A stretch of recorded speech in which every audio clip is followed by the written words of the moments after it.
Guys, welcome back to the channel. How are you all? I hope you all are doing great. Radhe Shyam, कैसे हैं आप सभी? Today I am going to tell you about 10 things which you must know before turning 18। आप अभी अपने teenage में enter भी करे हो तो ये चीज़ आपको ज़रूर पता होनी चाहिए। मतलब ये बहुत बेसिक चीज़ें हैं जो हर एक इंसान को फॉलो करनी चाहिए, पता होनी चाहिए। सो या 18 इज़ अ एज जहाँ पे हम थोड़ा ग्रो हो रहे होते हैं, हमारा स्कूल चेंज हो जाता है कॉलेज में एंड बहुत सारी चीज़ें बदल रही होती हैं, तो हमें ये पता होनी चाहिए। Okay, so the first point is not everyone has to like you. If you think that everyone must like you, अगर आपको ये लगता है कि मतलब हम हमेशा इस चीज़ के लिए ज़्यादा कॉन्शियस रहते हैं कि पता नहीं सामने वाला मेरे बारे में क्या सोच रहा होगा, कहीं वो मुझे जज तो नहीं कर रहा होगा, ब्ला ब्ला ब्ला। नहीं, ऐसा नहीं होता है। कुछ जगहों पे it matters but not everywhere. If someone doesn't like you, that's okay. Second point, consistency beats motivation. This is something which I have realized very early.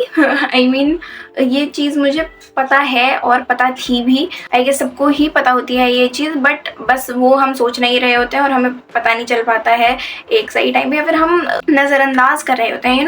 Motivation is a thing कि जो अब हमें डेली चाहिए। कभी Instagram से, कभी short से, कभी कहीं से, कभी कहीं से। बस मोटिवेशन लेने के बाद एक्शन प्लान नहीं है कोई, बस मोटिवेशन ले। जो भी चीज़ आपको करनी है वो कंसिस्टेंटली करनी है, डेडिकेटेड टाइम देके। अगर आप हमेशा मोटिवेशन ढूंढोगे सो वो शॉर्ट पीरियड ऑफ टाइम के लिए अच्छा है, but long period of time के लिए आपको कंसिस्टेंसी चाहिए। Third point, good friends matter more than many friends. Like ये तो आई गेस सबको ही पता होगा, या फिर सब कहीं ना कहीं जानते ही होंगे कि good friends is always better than having 10 friends. Like one good friend is always better than having 10 friends.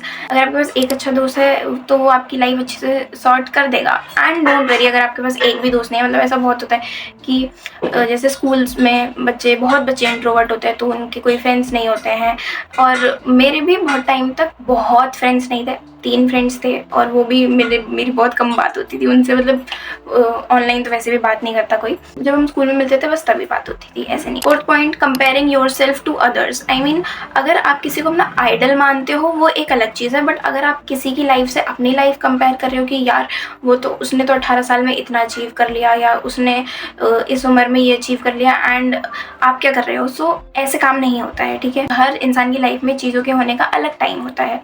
तो अगर कोई चीज़ अभी तक आपके पास नहीं आई है तो वेट, इट विल कम सून।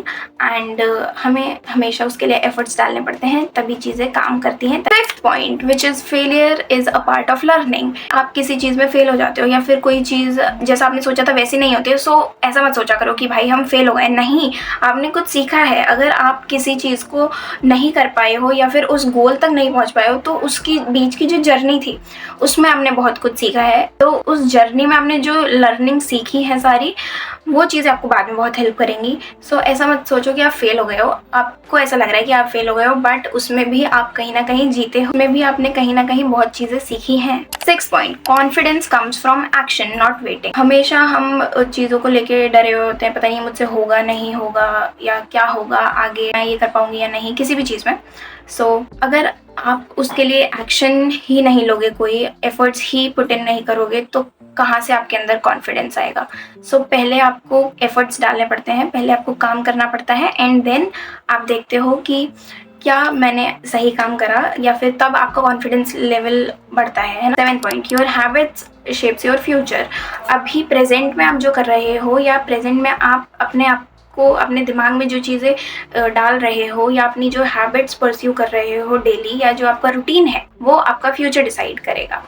जिस तरीके से आप एफर्ट्स डाल रहे हो, जिस तरीके से आप काम कर रहे हो, वही चीज़ आपको फ्यूचर में दिखेगी। अगर आपने अभी थोड़ा सा कंसिस्टेंटली डिसिप्लिन रह के कुछ काम करा है या फिर पढ़ाई करी है, तो डेफिनेटली आपके एग्जाम्स में बहुत अच्छे मार्क्स आएंगे। तो अभी आपने प्रेजेंट में अपनी हैबिट्स को अच्छा रखा, तभी जाके आपके फ्यूचर में मार्क्स अच्छे आए। This is how your habits shapes your future. 8th point, which is it's okay to say no.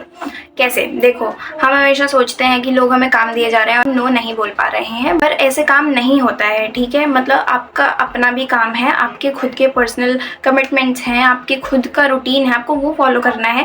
अगर आपको किसी और के काम के लिए अपना वर्कआउट मिस करना पड़ रहा है, अगर किसी और के काम के लिए आपको अपना कोई लेक्चर मिस करना पड़ रहा है, तो नो बोलो भाई, तुम मना कर दो। बोलो नहीं मेरे को अभी काम है।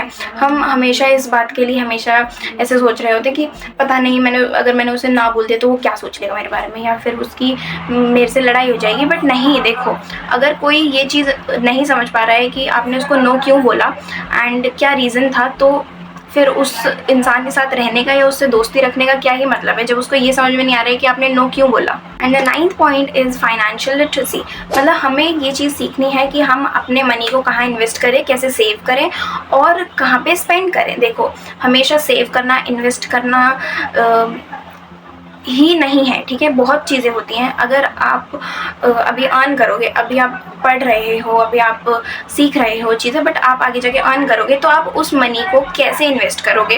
अगर आप ये चीज़ कॉलेज टाइम से सीखोगे, जो भी आपको घर से पैसे मिलते हैं, पॉकेट मनी मिलती है, उनको सेव करो, या फिर जो पैसे आप सेव कर रहे हो या आप कहीं पे ट्यूशन्स दे रहे हो या कुछ भी कर रहे हो, जो भी आप जहाँ से अर्न कर रहे हो या फिर आपको जहाँ से भी पैसे आ रहे हैं, उन पैसों को बचा के सही जगह पे यूज़ करना, सही जगह पे लगाना एंड सेविंग करना, है ना। अभी आप उन पैसों को सेव करोगे तो आगे चल के वो आपको और हेल्प करेंगे, ठीक है। और अगर हेल्प नहीं भी करेंगे, मतलब ठीक है वो स्मॉल अमाउंट है, हेल्प नहीं भी करेंगे तो वो एक डिसिप्लिन बिल्ड करेगा कि अच्छा ठीक है मेरे पास इतने पैसे आते हैं तो इतना मैं अपने लिए सेव करती हूँ, इतना मैं अपने एक्सपेंसेस हैं मेरे, सो उस अकॉर्डिंगली आप चीज़ें सीखो। Financial literacy is an important life skill, so इस चीज़ को हर एक को सीखना चाहिए।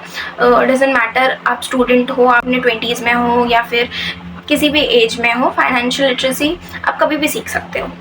अगर आप छोटे बच्चे भी हो, 13-14 साल के भी हो, अगर आप 13-14 ईयर्स के स्टूडेंट भी हो, तब भी अगर आप फाइनेंशियल लिटरेसी सीख रहे हो अभी से, वेरी गुड। हम सबको ये पता होना चाहिए कि हमें कहाँ सेव करना है, कहाँ इन्वेस्ट करना है और कहाँ स्पेंड करना है। And the 10th point is family time is more valuable than you realise. This is like, जैसे हम कहते हैं ना हमारा टाइम बहुत वैल्यूएबल है, हमें अपने टाइम की कदर करनी चाहिए। या फिर अगर आप किसी भी बहुत सक्सेसफुल इंसान का पॉडकास्ट देखो तो वो हमेशा आपको यही बोलेंगे कि आप अपना टाइम सेव करो या आप अपने टाइम को कैसे यूजफुल बना सकते हो, है ना। आप अपना 1 सेकेंड भी वेस्ट मत करो। मतलब मेरे ख्याल से ने जो सबसे ज़्यादा लाइन सुनी होगी कि आपका टाइम सबसे ज़्यादा कीमती है, क्योंकि वो टाइम आपके पास वापस नहीं आएगा। सेम इसी तरीके से फैमिली टाइम भी है। जब आप अपने फैमिली के साथ टाइम स्पेंड करते हो, जब आप अपने सबसे ज़्यादा चाहने वाले लोगों के साथ या जो लोग आपके लिए सबसे ज़्यादा इम्पॉर्टेंट हैं उनके साथ टाइम स्पेंड करते हो, वो टाइम सबसे अच्छा होता है, वो आपकी मेमोरीज होती हैं। सो उस टाइम की वैल्यू तो हम कभी नहीं निकाल सकते हैं या फिर हम नहीं बता सकते कि ये इतनी वैल्यूएबल है कि हम उस फैमिली टाइम की वैल्यू कभी भी डिफाइन नहीं कर सकते हैं ना वर्ड्स में, या फिर कोई लिमिट नहीं है उसकी कि आप काउंट कर लो कि अच्छा मेरे लिए इतना वैल्यू करता है फैमिली टाइम। नहीं, हमेशा प्रायोरिटाइज करो अपने पेरेंट्स को, अपनी फैमिली को, because family is the most important thing in your life, like in your lows highs, every time, in every situation, only your family will support you, especially your parents. Yeah, that's it for today's video. I hope you liked it. ये 10 lessons हैं जो आपको ज़रूर याद रखने चाहिए, ज़रूर सीखने चाहिए. Yeah, that's it for today's video. I hope you liked it and I'll see you in the next one. Bye bye, Radhe Shyam.